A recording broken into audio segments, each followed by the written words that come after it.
What's up guys, this is just going to be some 4x4 examples. This is something I haven't really done in a while. I haven't really done any example solves in a while, let alone 4x4, so I figure, why not? And the other reason I'm going to be doing it, and I'll show you once I get to the first solve, I haven't changed, I haven't changed my solving style for certain, but I've been experimenting with a way of using Yao that I haven't really used. I've been using Yao since like 2011, but this specific variant I haven't really taken advantage of, and I'm not really sure why, because it's basically just like how all the fast people do it, so that's kind of what I'm experimenting with.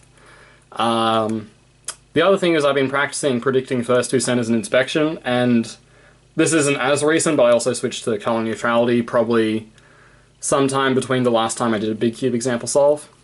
Anyways, for this scramble specifically, I'm thinking I'll do red and orange because we've got these blocks. Red in particular has a good start for the first center, and you can kind of set up some stuff with it. Orange, actually I think orange is even better as a first center. Yeah, orange is better. So what I'm going to do is I'm going to make a line out of these two pieces with FRUR to put in the back. As I'm doing that, I'm going to do a D-turn on the way so that this center moves to here, which will make a red bar over here, and then this red bar will still be here. And then from there I know how to deal with it. So F, like that. And then we got these two bars, and like I said, I know how to deal with them. Just 1 and 2. As I'm doing that, I saw mostly red pieces. So I'd probably rotate like this and immediately see blue, red. As I'm doing that, I'm looking ahead to the red and white. So do those two, and I see this yellow come down, come up, and I'd see green and green like that. Make them like this. And then this is where previously I would solve the last cross edge and then do the rest of the centers, but like I said, I've been experimenting with doing the last cross edge after centers.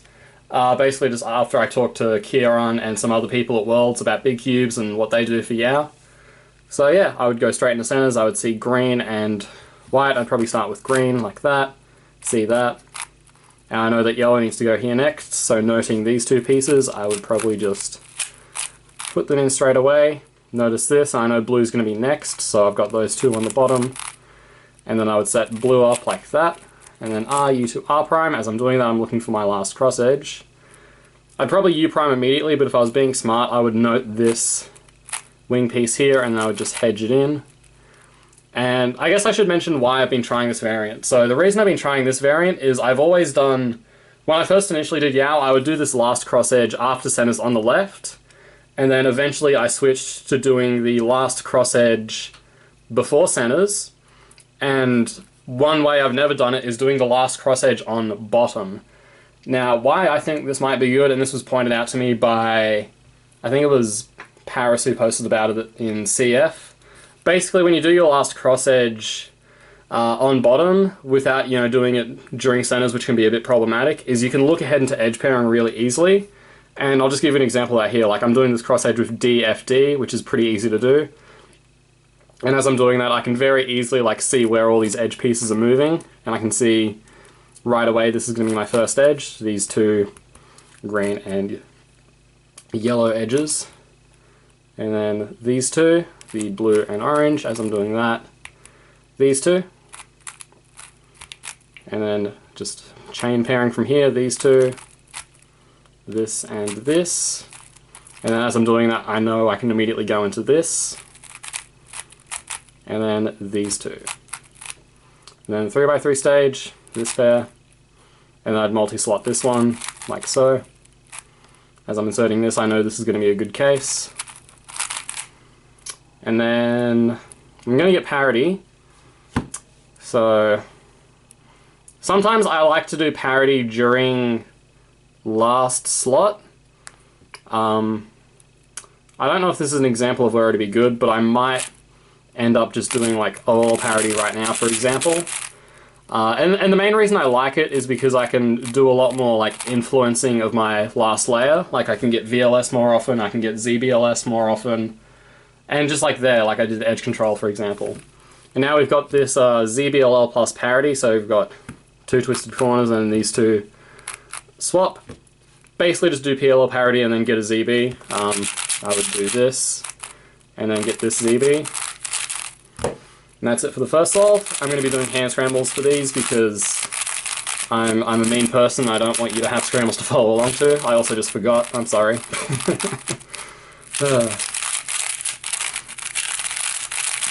I mean, I'm going slow enough where you can follow along anyway, so it's... And if you can't follow along, just slow down the video, you know, 0.75, 0.5, whatever.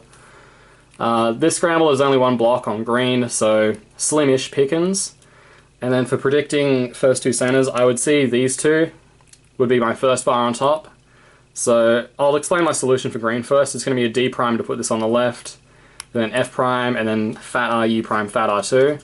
But before I do the fat R2, it'll be more like a fat R prime, U prime, fat R prime to get a blue bar here. And as I do that, that will actually put this blue center here, which is exactly where I want it, because then I can do a U2 to make a pair out of these. So the U2 will put the bar there, and then this bar that was here will be here. So with that, I can easily predict like my entire first two center solution. So it's like this, and then RU to R prime. As I do that, I see these yellow wings for blue, so I will do those. And as I'm doing that, I'm kind of looking ahead for what's next. I see these two whites up here, although I was tracking this red, but regardless, I'll do that. Then I see this orange, and I see this orange up here. So I'll make a pair out of these, and then R2, and then I see this red line, so move it down. Then I see this one here, and I know white's got to be here, so as I'm bringing this down, I'm going to bring this one down with it. I know orange needs to be here, so I'll just kind of keep that in mind, but that doesn't really matter in this case because I'm just going to do these two anyways. And then last two centers, I'm basically going to solve yellow and then cancel into like R, U2, R prime, L prime, U2, L type thing, so like that, and down, cross edge, this one's here, and then this one's here, so U prime, like that, D prime. Okay, I did my centers wrong. That's great. Whatever. Whoops. And then edge pairing, so these two first. Notice this one. And I notice this one here, like this little pattern, so I just know from experience that this will work, which is just a nice quick trigger. And then get right into these two. As I'm doing that, I'm going to pair these up. And then these two. And then going into these two, I'm actually going to do like a D turn like that, because I find the finger tricks on modern 4x4 hardware aren't too bad. 3x3 stage, these two, and then these two afterwards. Again, I'll multi-slot it, so add that sexy move first. This pair. And then again, I've got parity, so I'm just going to do it before starting my last slot, because I'll get a VLS that I know, and then J-firm. Alright, I'll do one more solve and then close out the video. Hopefully I don't mess up centers or anything next time.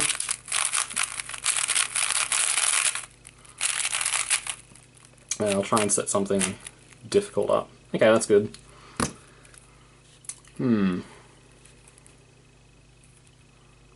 Slim pickings, but I did this intentionally because I wanted to show a harder scramble where seeing first two centers might not really happen for me yet.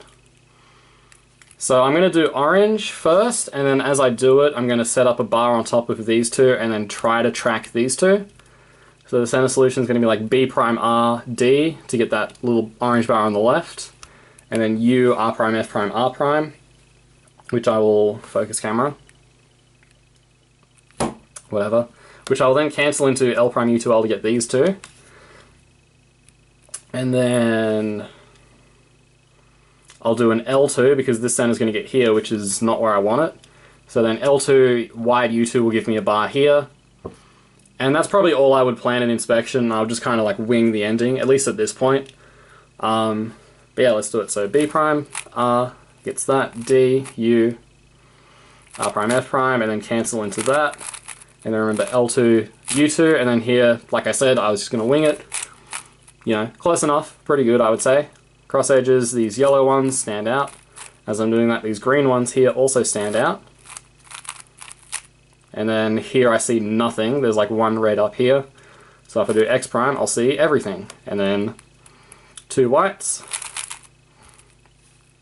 Blue would be what I do. I tend to favour seeing like bars here versus bars here because these you can manipulate immediately. These ones you have to do that extra wide turn to get them in the right spot. 2 blues there, and I know white needs to go here. Yep, so then these 2, and I note this green bar on the left. So that'll... Oh, this is actually really nice. Okay, focus camera. This is extra nice because we have this like 3/4 thing here, and then we've got... So we've got 3/4 for our last center, and our second last center is this case with these 2. So what this means is that no matter what the position, as long as we've got the 3/4 here, the halfy here, and then these 2 here, we can basically do all of our centers at once. Like we can make this green center, and in the process that will give us the line that we need for the previous center. And then looking for the last cross edge, I was tracking this, and I see this up here. Do that, and then D prime, R prime to finish.